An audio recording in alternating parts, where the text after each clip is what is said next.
Hello, hello, and welcome to another episode of Reality Rights. I am author Ellie Alexander. This is the podcast where we talk about all things bookish, and peel back the curtain on the writing and publishing process. And I am here with the tech guy. I am the tech guy, and we're going to give you all the secrets. You'll be able to write a book with no problem. Super easy, right? Like, where are you going with this? Automatic? Okay, yeah. No. Yeah.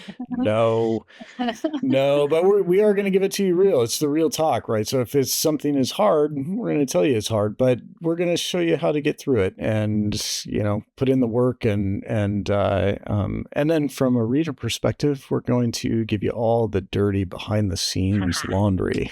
That's right. Always. Yeah. So be sure to comment on the episodes and let us know what you think. Give us ideas of what you want to hear about. We get asked questions all the time, and we try to turn those questions into episodes. But the questions, keep them coming. Let us know. Keep them coming. Keep them coming. Hit us up. Yeah. But today we're talking about one of my very favorite subjects, which is titles. Because you get asked so many questions about titles. And I love this part of the writing process. Probably one of my favorite parts is like helping brainstorm titles. Yeah. And we're going to actually, I haven't even told you this. Okay. But we're going to do a little live testing while we're taping this episode today. What does that mean? We're gonna use my friend Chat to brainstorm some titles just to give people an idea of kind of what tools are out there and the capabilities and everything, and how writers might be able to use that to further their writing game, up their title game a little bit. Up your title game? Okay, yeah. I'm there for it. Cool. I was not anticipating this, but I'm in. I think we should start with why titles matter, because they matter bigly. Yeah, I mean, I from a non-writer perspective, I guess I would say because I do read. I know, I mean, I try to, but, what's the saying? Don't judge a book by its cover, but everybody judges a book by its cover. It's the same reason that people buy like wine or beer, because the labels are cool, Absolutely. So, but no matter how cool the cover is, the design of the cover, if the title is boring or doesn't make sense or confuses you, or whatever it is, you're going to think twice about that book, right? You're going to think twice about that book. And I think especially in the cozy mystery genre, the title informs you what you're going to read. So if you pick up a book that's titled Sticks and Scones or A Smoking Bun or A Matter of Life and Death, you have a fairly good idea what you're getting into. And titles really, and this is important, darlings, if you are an aspiring cozy mystery writer, titles will make or break your pitch if you're trying to land an agent or land a book contract. Because if you come in with I'm trying to think of an example for Meet Your Baker, the first book in this series, let's say it was Murder in Ashland. I've got nothing. That's great. Yes, something like that. They're not going to buy it. I mean, honestly, based on titles. And when you're doing an initial book proposal, you need to come up with the first 3 books with strong titles and alternative title ideas. So when I sent in the book proposal for Meet Your Baker, I had the first 3 books and 5 potential titles for each of them. And all of them needed to be crafty, clever, punny, all the things, because that's how they know how to shelve these books. These aren't getting shelved next to, really dark, nonfiction, because they know, what? Meet Your Baker? Come on. I mean, Yeah. Yeah. And yeah, so that's a good point. So that even no matter what the cover design is, if you pick up a book titled Me, Your Baker, or A Batter of Life and Death. A batter. You know, it's not going to be a gory serial killer, exactly, true crime story, right? Right. Yeah, exactly. And they're supposed to be fun, right? Right. Which is part of it. You need to have that lightness. And then the title really does help push the cover design too, because the title speaks to sort of the theme, or in this case, like whatever's baking at Tort in the books. So I think that's important too. Totally. Yeah. Well, and the puns are just amazing. The worse the puns are, the better the title is, I think. Right. That's what it comes down to. Yeah. And there have been some fantastic ones out there. Yeah. There have been some fantastic ones. Okay, that's a good like next segment idea, which is this idea of sometimes, especially in the world of cozies, you might see the same title pop up more than one time. So you might see me with a title like Till Death Do Us Part, and then there might be another cozy mystery author who has that same title. And it's important to know that titles cannot be copyrighted. They're just not copyrightable. Is that a word? Yeah. Oh, okay. It is now. I mean, okay, I think it is, but we used it, so now that's copyrighted. So now it is. Yeah, they legally cannot be copyrighted. Would be another way to say that. If copyrighted is not an actual word, which I'm doubting it is, but we'll go with it. Copyrightable. Yeah. Copyrightable. Yeah. So first and foremost, there's that. Like, there's nothing that you can do if you have a title that you love. Someone else can use that title. The other piece of this is that the way, and we did an episode last week about like series writing, and we touched on the idea of, schedules and how far out in advance things are published in different paths, right? From indie publishing to traditional publishing. So I might submit a title a year and a half earlier because I'm submitting it with the manuscript, and then it takes the publishing house a year and a half or so to get that book to market. In that same time, another author might come in and have already published a book with that same title. So that happens quite often. So you just have to use discernment sometimes. If you're looking for a particular book by a particular author, make sure that you know who you're buying from. Or maybe, bonus, you'll end up with like discovering a new author that you didn't know existed too. Totally. Or wonder what the heck is going on, because who are all these new characters, and what happened to the setting of the last 3 books in the series that you had just read? Yeah. I had a reader email me many years ago with that very feedback, like, all of your characters are so different. I don't know whether or not it's bake shop. It's like, I'm like, nope, not the same. Well, you've actually had readers email you too, or message you to ask why you changed your name too, because they're like, and they're kind of accusatory too, because they're like, I don't understand why this would be a good thing for you. It doesn't make any sense. It's just going to confuse readers. And you're like, that's on me. No. It's on me. Like, that's on my book. Yeah. Same title, different author, totally different person, not me. Right. I feel bad for those readers, but at the same time, sometimes the tone that comes across is a little like, okay, well. Well, I was thinking about like, even like The Pint of No Return, which is a book about beer. There's also an ice cream series that's right. So you might be getting 2 variant, which is that's a great series. That's by Gillette, by the way. But you might be I love the cover of that book too. I know, it's awesome. Great. Yeah. 2 very different kinds of pints, right? Yeah, totally. Yeah, ice cream or beer, but people die in both of them, so I guess you do get that. Exactly. And this is not unique to the cozy mystery genre either. This is titles across the board. So, some things like Murder is Easy, I'm just like off the cuff, like anything that you can think of from like big mystery to romance, like Love on the Rocks. These are not, I don't know if these are actual titles. I'm just tossing these out. Yeah. I'm sure they are actually, but Murder is Easy is Agatha Christie, right? It is, exactly. But like those kinds of title, any kind of title can be used multiple times. So same thing goes for doing your discernment. If you're looking for a particular book within the cozy genre, you might be looking for a book and it's in a completely different genre, right? Like you're looking for something and you think you're getting a romance when in reality you're getting like true crime. So if the title doesn't match, if the author doesn't match, it's probably a good idea to do like a little, like scroll a little farther on the bookshop page.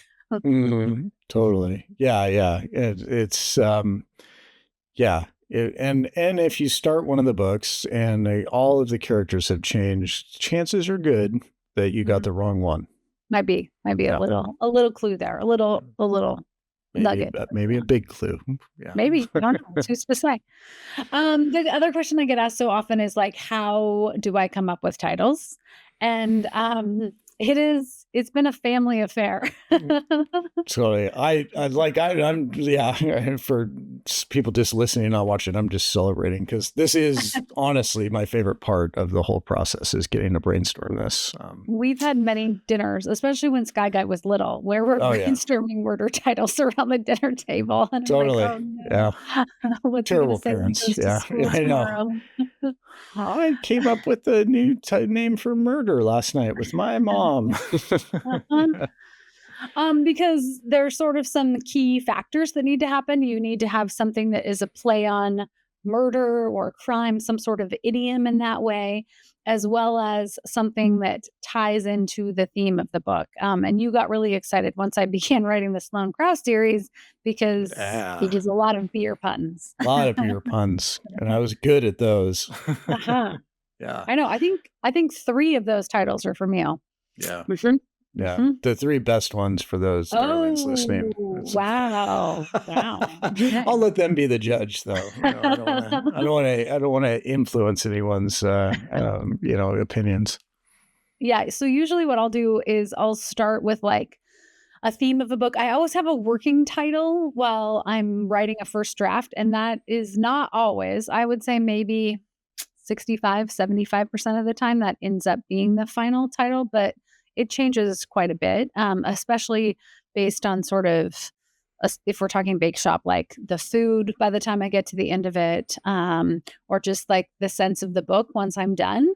I have multiple notebooks. I have notes on my notes app, and I will just usually like, it's almost like, I don't know, like it's riffing where you're like, okay, butter off dead, blah, blah, blah, and you just kind of go back and forth.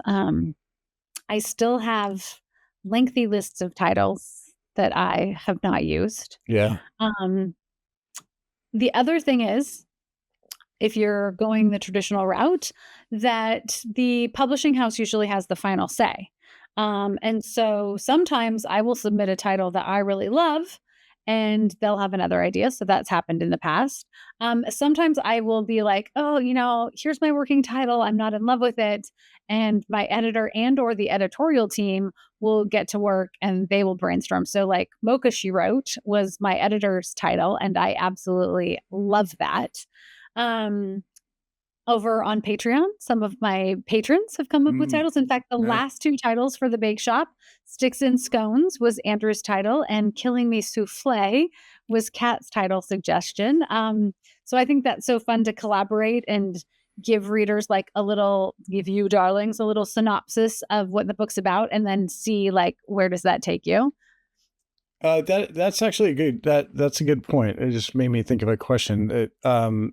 Does the title, because you've got these key elements, right? You've got for let's say the Bake Shop mystery in particular, you've got the title has to something to do with food, and then something to do with like crime or murder, and it has to be a pun.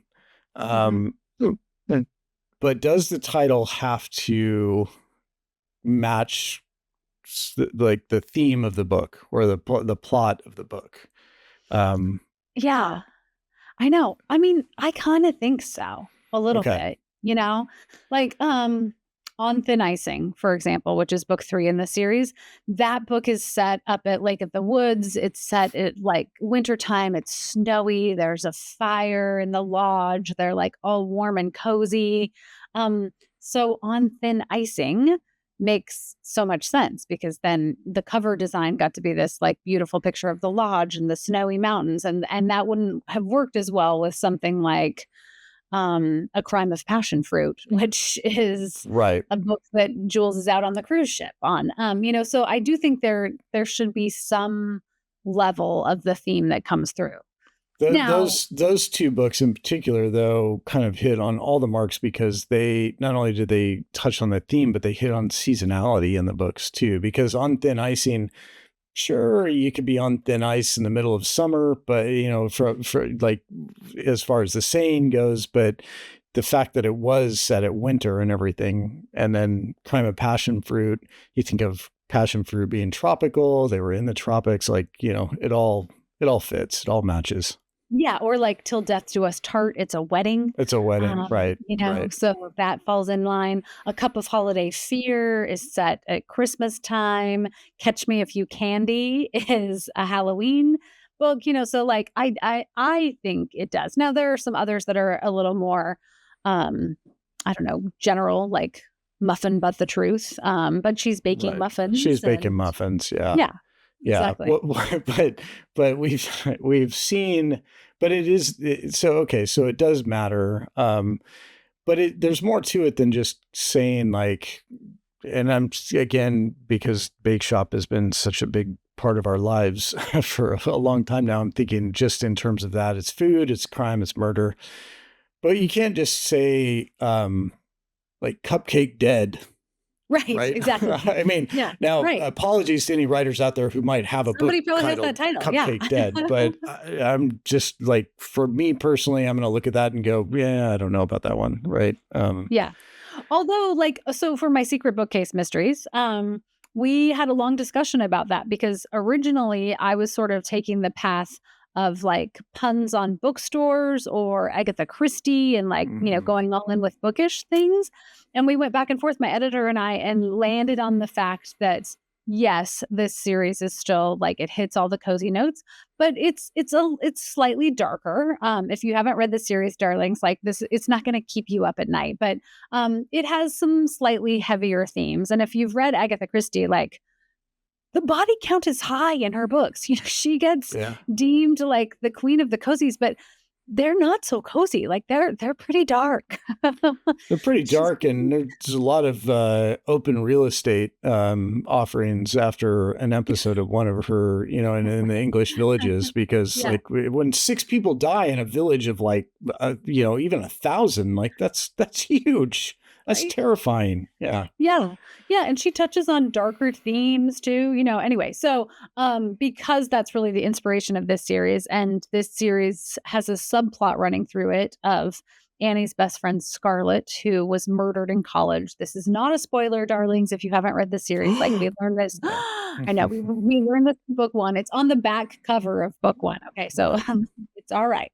But we went back and forth on the idea of going pun or taking it more the direction of what would be more in the vein of an Agatha Christie title, which is how we landed. So The Body in the Bookstore, A Murder at the Movies, Death at the Dinner Party, A Holiday Homicide. So that's kind of, it's different. I mean, there's still kind of there's murder in each of them. Each of those titles speaks to what's happening in the book. Book 3 that just came out this week, Death at the Dinner Party, takes place at a dinner party. Murder at the Movies takes place at a movie opening and so forth, right? But though that title is not, none of those titles are punny, and that was intended. Puns, yeah. Which is interesting because even like within the genre, then there can be some points of differentiation. Yeah, that is interesting. And so I guess then that actually brings up another question. If you're writing a series and you start out with a Meet Your Baker or The Body in the Bookstore, best practice is to follow that theme for the rest of the books in the series, right? So you're not going to go like The Body in the Bookstore and then do a pun on the second book, or you're not going to say Meet Your Baker and then the next one is like Dead in the Kitchen. Like it's just not right. I kind of want dead in the kitchen. Dead in the kitchen. It just that's my creativity at work right there. I mean, I think the theme is when you're doing series writing, and each of these series has its own series title as well. So like the Bake Shop Mysteries, that's the series title. The Secret Bookcase Mysteries is the series title. You want consistency so that readers then become familiar not only with the cover art and design, but kind of the tone of the title. So I think it would feel really out of left field if I had started with The Body in the Bookstore, A Murder at the Movie, and then A Murder at the Movies, and then Death at the Dinner Party was like, something super punny. Right. Yeah, it would be confusing for readers. Interesting. I don't know, darlings. Do you agree? Tell me. I don't know. This topic just keeps generating questions for me. Like another one that just popped into my head was like we did an episode on cozy mystery, the cozy mystery genre, and how it doesn't always get the respect it deserves, and is kind of overlooked a lot of the time. But do you think the titles have anything to do with that? I mean, Meet Your Baker, A Batter of Life and Death, things like that. Like,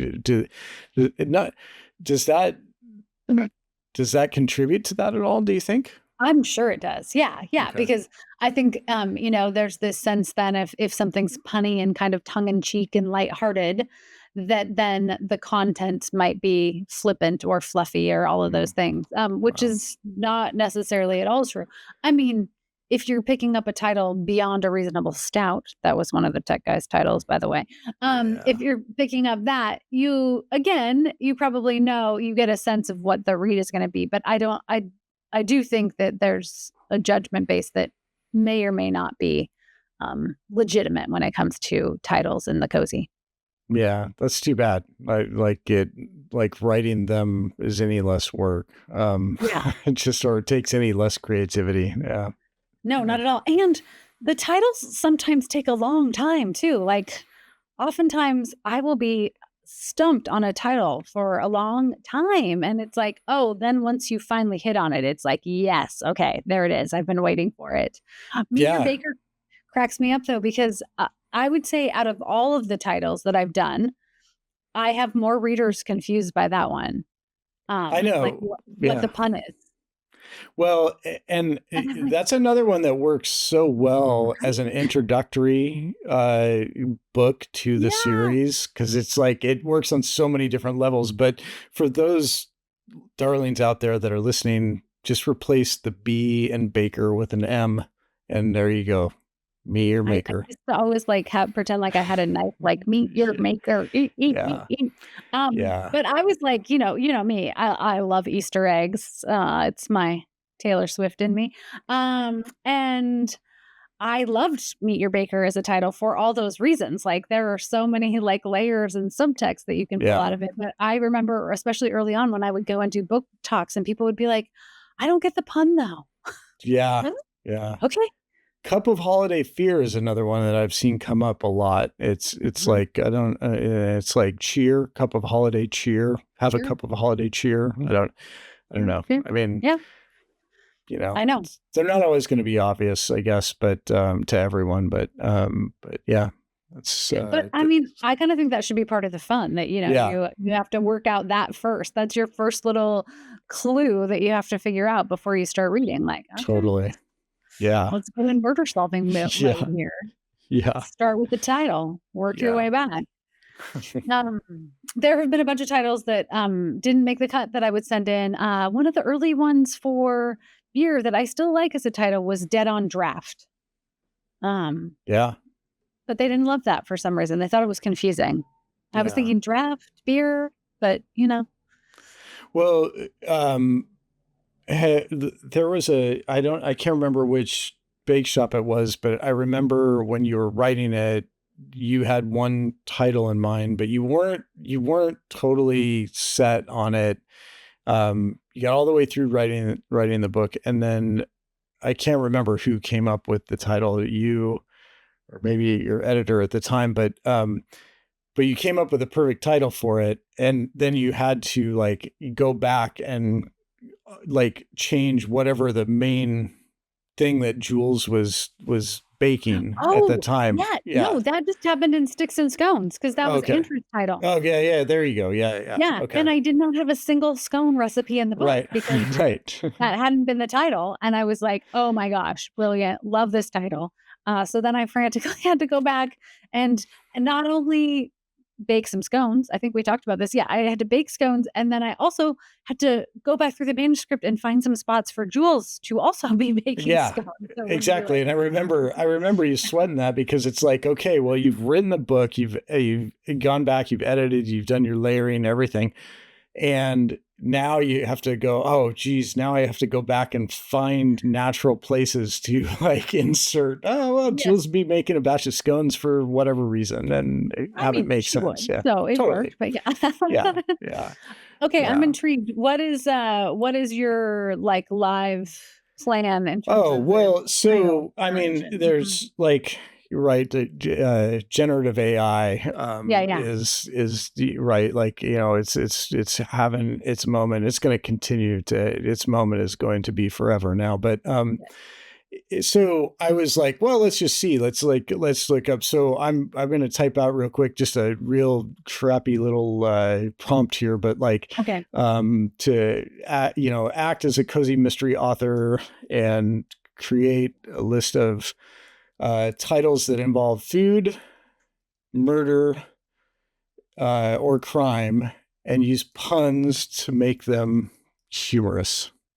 This will be interesting. So, any darlings who are writers, you could copy this prompt if it works. We'll see. What will it return? We need like a drum roll. Well, it already returned 10, so it's already like, I know, I'm too slow. No, and I have thought I do want to put together a course on this for writers, because I know this is a tool that, I mean, it's just one of the tools in your toolbox, right? It came up with some good ones. It came up with some really terrible ones, but here we go. It came up with one. Didn't you say Butter Off Dead earlier? Yeah. That's a title that I had as a working title that I never have used, but yeah. That's number 10 on the list. Okay. Butter Off Dead. Also, who didn't love that movie back in the day? Like $2. Exactly. Okay, number 9, Rolling in Dough. Ooh, okay. But see, this is why, like, you know, this is why you got to work on your prompts and why you can't rely on AI to do everything for you. Or why you could use this as a starting point. This is what I often do with the brainstorm. You know, like I start with something like this and I'm like, oh, it's not quite that, but where can I go with that? Like, or what else can I do with dough? Okay, keep going. Right. There are no bad ideas. They're just ideas that are a lot better than others. That's right. Number 8, Murder is the Icing on the Cake. That is really long and, again, not a great one. But, you know, you can maybe something you come up with. I mean, that I could see getting to like On Thin Icing from that. Exactly, right. Yeah. This is funny. I don't know how great it is, but Meringue and Wrong. Okay. Yeah. All right. I don't even know what this is. Piecing together the evidence, because you have a piece of pie. I don't know that. Maybe. So again, this is not going to do everything for you. You better believe it. Okay. There you go. A Slice Before Dying. See, that seems like a good, like Agatha-esque title. Right. Number 3 is Muffin to Lose. These are ranked in no particular order, by the way. I'm just going up from the bottom of the list because it numbered them. But number 2, Custard's Last Stand. Okay. It's pretty funny. Maybe not for a murder book, but, you know, I don't know. A Western? Yeah. A Western murder? Who's writing a Western murder? Come on. I mean, it could be a bake shop book coming up. I don't know. We'll have to see. But and then number 1 is Bread or Alive. Red or alive. It's interesting. So one thing that I would do and still do is song lyrics are often a great starting point. Like one of my favorite titles is Another One Bites the Crust. And I happened to be out on a walk and that song came on. And then Great of course, song. like I can't. Great song. Yeah.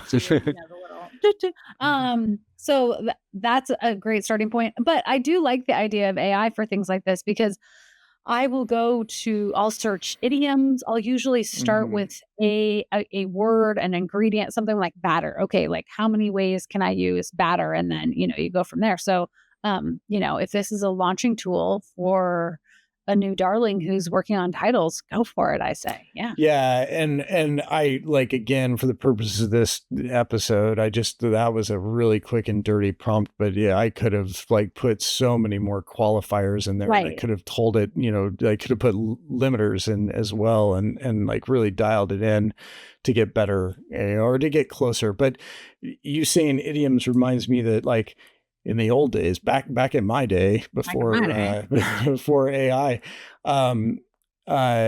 when I had all these bookmarks, and I had like a crime dictionary website and an idiom website and everything, and you would go, I'm writing this bake shop's going to be about this, and I'd be like, okay, hold my beer, I'll go, like, like. And I'd bounce back and forth between, or among all these websites, and I would come back with a list like that. And it was roughly, I mean, it took me, like 2 hours, but I'd come back with like 30 titles, and like, 5 of them were like, oh, that's a good title. And like 20 of them were like, maybe we could work, and 5 of them were like, no, never. Yeah. So well, and like beer is a little more limiting because like fear works in a lot of those places. Like I have fear, like beer and loathing. But the bake shop's a bit easier because, you're open to a lot more ingredients or baking options. I've had a bunch of titles over the years that were too the publishing house was like, no, we want the sensory feel of the title to be something you really want to experience, so you don't want it so clinical in terms of just like a baking term, which I think is interesting too. But yeah. And then publishers sometimes edit the titles even when you do come up with a good one. I remember Fudge and Jury, because I came up with Fudge, Jury, and Executioner, and they were like, oh, Executioner's too dark, we got to get rid of that, so they just chopped up. Plus it was too long, but which made sense, and Fudge and Jury actually works really well, and then it gives you that sensory thing too, because you're exactly like, fudge. Actually, it is a book about murder, but Executioner is too strong. Right, I know, totally. Yeah, I get, it's but scary, but they have to think of it, and like, having designed several covers myself, and thinking of it, I would much rather design a book titled Fudge and Jury than one titled Fudge, Jury, and Executioner, because that's a lot more layout to consider in terms of copy length. The title needs to be big on the book, and you need to figure out a way to incorporate that into a design that makes it stand out without like taking over the image. So adding a huge word like executioner on there is going to be that's going to make it difficult. So that's definitely something to consider when coming up with the title, is think about how it will have to be incorporated into the ultimate design of the cover. Yes. Well, and then the other thing to tag onto that is that a lot of times, especially in a long running series like the Bake Shop Mysteries, is that they don't want like a short and sweet, like sticks and scones followed by something else that's short and sweet. Right. So it's like sticks and scones and then killing me souffle, so that even like the length of the title is varied in between books, which is interesting. Right. Or something like A Crime of Passion Fruit that's really long. Fudge and Jury is right before that, so you get this like rhythm to the titles. Yeah, so in that sense, you wouldn't have Fudge and Jury followed by Sticks and Scones. Exactly, those are very similar, same number of words, but also similar words. Like it's similar this words. And that, So yeah. I know. I mean, there's so much that goes into title creation that I never would have anticipated before writing, and like the minutia that the publishing house is thinking about at that level is fascinating to me. I don't know, darlings. Is it fascinating to you? Tell us. So here's something, the answer to which could be a good piece of advice for the writers out there listening is, from a writing perspective, when are you thinking about the title? When in the process? Immediately, I think you should have a working title of some kind to give you an attachment to the story. Okay. And then by the time you're either ready to pitch, if you're going the traditional route, and or obviously publish, if you're going the indie route, you should have a really solid title. And you should get feedback on that title, just like you do the manuscript. I mean, do you need a professional editor's opinion? Not necessarily, but you should toss it out to friends and family, other readers, and gauge their reaction. And if they're like, I don't get that at all, or It is funny though. It is funny for some of the people at book talks. I will say, you mentioned it earlier, but when they don't get the title and then you say that, to see like the light go off, it's a really cool thing, because they get it and they're so excited. But okay, so reactions from others, that's a good one. Should writers look and see what else is out there with that title right now? Do you want to stay away from something? If you come up with it, you think is the greatest title ever for a cozy mystery, and you go and look and there are already 5 other books with that same title, is that a good thing or a bad thing? I mean, my preference is always to have an original title. I think it sets you apart a little bit. But I would gauge, like as we talked about in the beginning, that, you can't copyright titles, and that sometimes it happens that same titles come out at similar points in time, and that's not usually planned. So if something came out, like Sticks and Scones, Diana Mott Davidson, who is one of my all-time favorite writers, talk about another series I never wanted to end, bring Golden back. But she has Sticks and Scones, but that was used 15, 16 years ago. Okay. Like I'm fine with that. And it's a little homage to her too, because her culinary books are what got me hooked on this genre. So there's that. But if something came out, like a month earlier within the same year, I might hold on to that title for a little while and like tuck it away, but I would probably try to come up with something different and fresh and original. That makes sense. Yeah. I just think, try. Plus, you can have fun. I think it's a super fun process. And usually you come up with other ideas that may or may not be used at a certain point in time. And I have found that darlings out there are also great at sending title ideas. I was just going to ask that.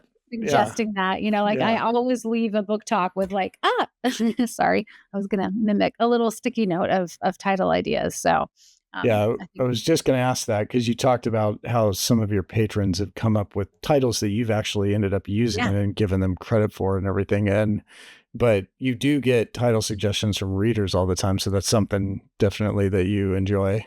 I love it. Yeah. And I think it's so fun to hear like what other people would come up with for titles. And it's a creative process. So why not? And plus, people who use puns have been proven to be highly intelligent. So I'm sticking with that. Oh, really? Interesting. Did you just make that up? Or I did not. No, okay. It was like a Harvard study. Okay. Oh, they studied I'll find at Harvard. That's great. That's great. Awesome. Doing some real important work there at Harvard. We are. We're doing important work in the world. Bringing funny titles month by month. Oh, boy. Boy. I feel like this might be a good place to end it then, huh? Oh, you think so? Okay. All right. No, sorry. Did you have something else you wanted to say? No, we're better off dead. Yeah. Oh, there it is. Okay. Cool. Well, on that note, we're going to close the book on titles. We are going to close the book on titles for now. Okay. For now. All right. But I would love to hear from the darlings. What are some of your favorite titles? Please tell us in the comments, because, and I mean, just like across the board, it doesn't have to be punny, but if you have favorite punny cozy titles, I want to hear. Yeah, let's hear them. Good pun is always puns are second only to dad jokes. That's true. Yes, right for you. Mm-hmm. totally. Okay, we really got to cut it off before you start on your dad jokes. Okay, fine. All right. Just I was gonna say just one, but no, we'll cut it off. Maybe we'll do an episode on dad jokes and their importance to literature.